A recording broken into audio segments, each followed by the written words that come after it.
un grand parcours dans la démocratie.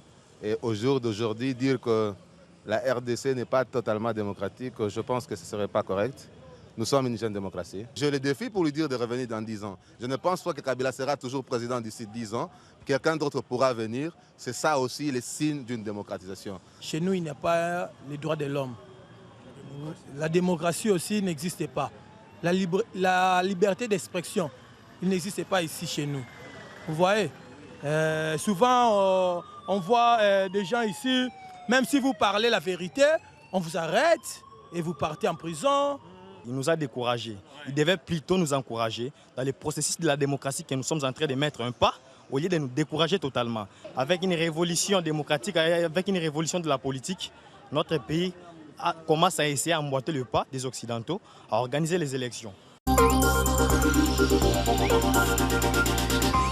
Les droits de l'homme, il en a été question aujourd'hui également à la conférence des ministres des Affaires étrangères, prélude à l'ouverture du sommet de la francophonie. 2 points majeurs ont été évoqués à cette réunion. D'abord, le nord du Mali. Les États membres de la francophonie sont tombés d'accord pour trouver une issue favorable à la crise, mais tiennent à ce que la dimension humanitaire soit prise en compte dans la déclaration finale qui sera adoptée dimanche par les chefs d'État.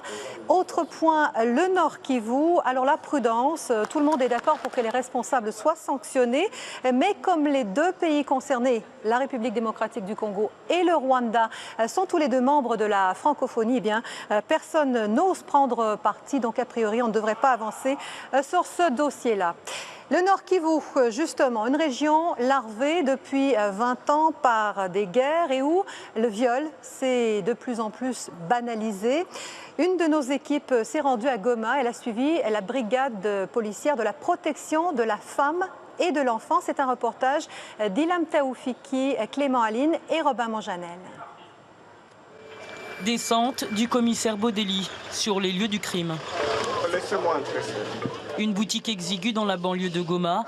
Dans la nuit, cette jeune femme affirme y avoir été violée.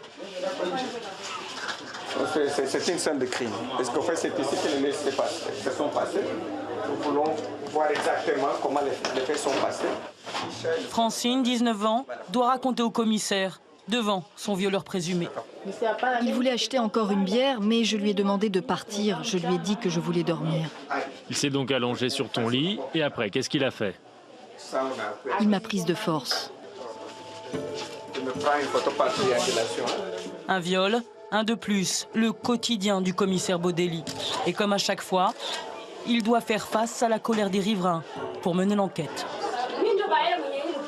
Moi, je suis la propriétaire de cette boutique. Pourquoi est-ce qu'elle n'a pas crié?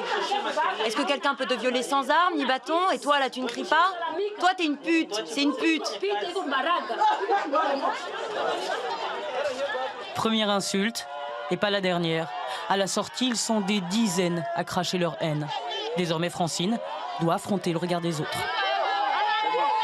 Ils sont pour le violeur et ils estiment qu'elle n'avait pas à se plaindre. Et ça, ce sont des choses qui découragent les victimes à aller se plaindre. Puisqu'en fait, une victime qui se plaint, elle est très courageuse. Voilà. On était là, c'est faux. Ouais, c'est faux, c'est qu'une pute. Des insultes et le doute qui s'installe très vite. Au QG de la brigade anti-viol, une avocate d'une ONG américaine a beau promettre d'assister Francine, la jeune fille n'est déjà plus sûre d'aller devant les tribunaux. Moi, j'ai seulement raconté l'histoire à mon grand frère. C'est lui qui a prévenu la police, mais moi, je savais pas. Je voulais pas que ça aille jusque-là. Francine hésite. Le commissaire Bodeli, lui, n'a pas de temps à perdre. Je voudrais que tu me dises la vérité. Pour l'instant, dans ce dossier, tu nie les faits. Mais nous avons des éléments. Je suis enquêteur de police et il vaut mieux pour toi que tu me dises ce qu'il s'est passé. 1 heure d'audition, le suspect passe aux aveux. Une affaire à ajouter à ce tableau noir déjà surchargé. 32 cas de viol sur une seule semaine. Nous devons sérieusement travailler, sérieusement arrêter les auteurs et montrer effectivement que c'est l'heure de la tolérance zéro. Francine tergiverse toujours. Les avocates tentent de la convaincre d'aller jusqu'au bout. Devant le tribunal, tu ne seras pas seule. Nous allons t'accompagner, nous les avocates d'ABA. Association du barreau américain. Tu ne paieras rien, tout sera pris en charge. Une empreinte en guise d'accord, mais Francine devra attendre longtemps avant que son violeur ne soit jugé.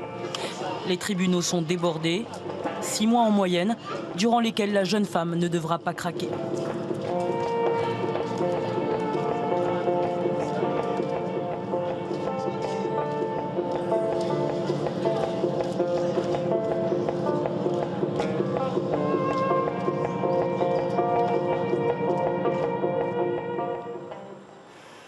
Alors un tout autre sujet avant de quitter Kinshasa, on va se balader un peu dans les rues de cette ville pour y rencontrer des artistes qui ont décidé, faute d'argent, de se prendre eux-mêmes en main. Ils ont créé ces centres culturels alternatifs. Voyez le reportage de Pascal Achard et Cédric Alliot.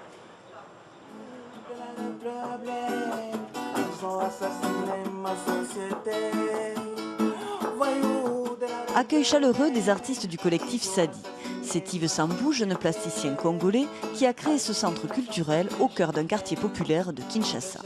Exposition dimanche acoustique avec un art savant de la débrouille et l'aide des partenaires francophones. Les artistes n'ont aucune subvention du gouvernement. Ici, la politique culturelle est quasi inexistante. On ne fait pas de l'art propagandiste, en fait. C'est ça aussi le mal. On est visible, on n'est pas là pour critiquer, mais plutôt c'est un apport qu'on donne, qu'on apporte par rapport à nos réalités sociales, parce qu'on doit appeler aussi à changer les choses. Autre lieu mais même combat pour Israël Chipamba, metteur en scène, comédien et créateur du tarmac des auteurs. Ici, on défend les artistes locaux et l'idée d'un théâtre terroir. C'est un théâtre qui est proche de son public. Par exemple, quand nous répétons, on entend le bruit de la famille, des familles qui vivent à côté. Le soir, tous ces gens viennent au théâtre.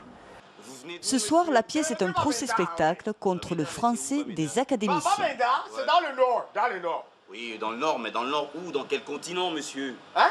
Vous venez de quel pays, c'est ça? Ah, du Cameroun, du Cameroun. Ah, du Cameroun. C'est un français qui a trop de règles. Et déjà, est-ce que nous réfléchissons en français? Pas du tout. Je réfléchis en lingala, je réfléchis en chiluba. Fin de soirée et épilogue incontournable, rumba congolaise dans une boîte de nuit quinoise avec un enfant des quartiers populaires, le célèbre Papa Wemba.